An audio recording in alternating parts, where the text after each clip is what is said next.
सोलापूर महानगरपालिकेच्या city engineer यांच्या विरोधात आज या ठिकाणी सोलापूर जिल्हाधिकारी कार्यालय या ठिकाणी युवक पॅंथरच्या वतीने बेमुदत धरणे आंदोलन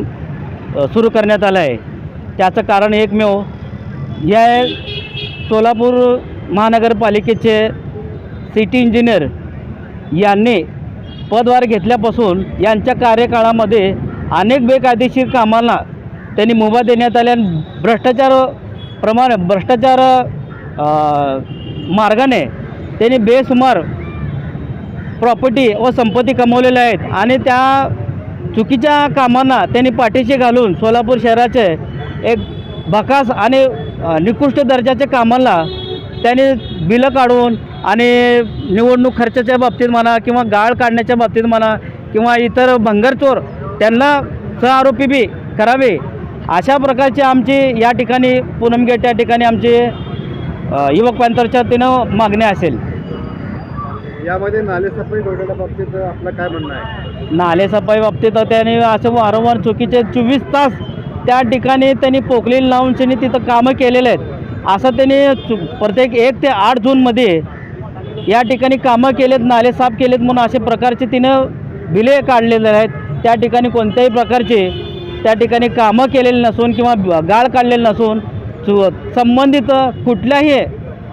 त्या व्यक्तीला किंवा टूर्स अँड ट्रॅव्हलच्या अशा मक्तेदाराला त्याने मक्ते देऊन त्या कामाचा त्या मक्तेदाराला ते कुठल्याही प्रकारचा अनुभव नसताना किंवा जाहीर निलाव काढलेलं नसून त्या प्रकारे मनमानी प्रकारे त्यांच्या जवळच्या व्यक्तींना त्यांनी मक्ता देऊन या ठिकाणी गाळ काढल्याचा आणि खोटा रिपोर्ट देऊन आणि बिलं चुकीचे काढून या ठिकाणी महापालिकेचं आर्थिक नुकसान केलेलं आहे। त्यांच्यावर खरोखरच ती सदस्य लावून त्यांच्यावर फौजदारी स्वरूपात कारवाई करून आणि ज्या कुठे प्रकारचे त्यांनी आर्थिक नुकसान केलेलं आहे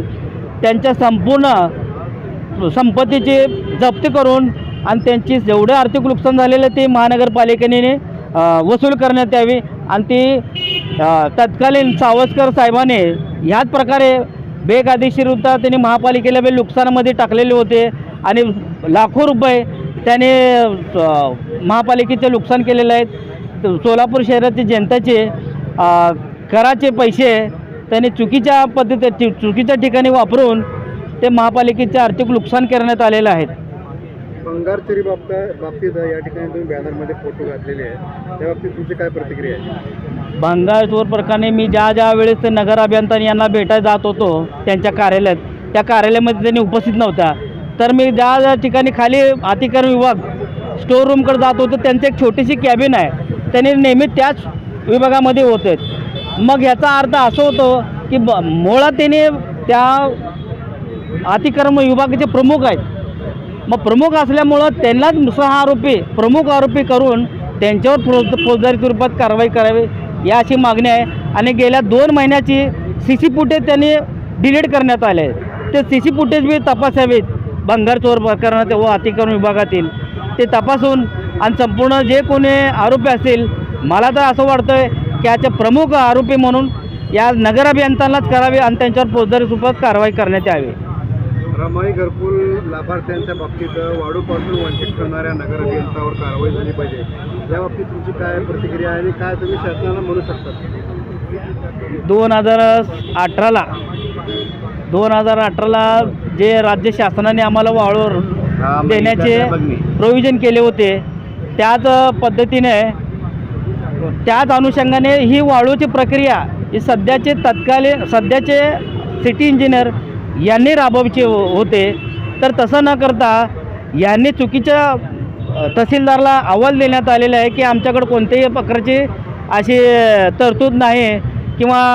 लाभार्थ्याने आम्हाला वाळूसाठी मागणी केलेली नाही, तर हिची प्रक्रिया कशी काय म्हणून संबंधित उत्तर तहसीलदाराला यांना पत्रव्यवहार केलेले आहेत। त्या पत्राच्या अनुषंगाने तहसीलदारांनी साफ नकार देण्यात आले की आमच्याकडं असे सिटीमध्ये देण्याची वाळूची प्रोव्हिजन कोणत्याही प्रकारचे नसून तर सध्या आम्हाला ग्रामीण भागामध्ये दिलेलं आहे। या असं खोडसळ आणि दिशाभूल करण्याचे पत्रव्यवहार हे सिटी इंजिनियरनी केल्यामुळं संबंधित आमच्या रमाई घरकुल लाभार्थी ही 5 बरस वाळूपासून वंचित ठेवण्याचं ही पाप ह्या सिटी इंजिनियरने केलेलं आहे।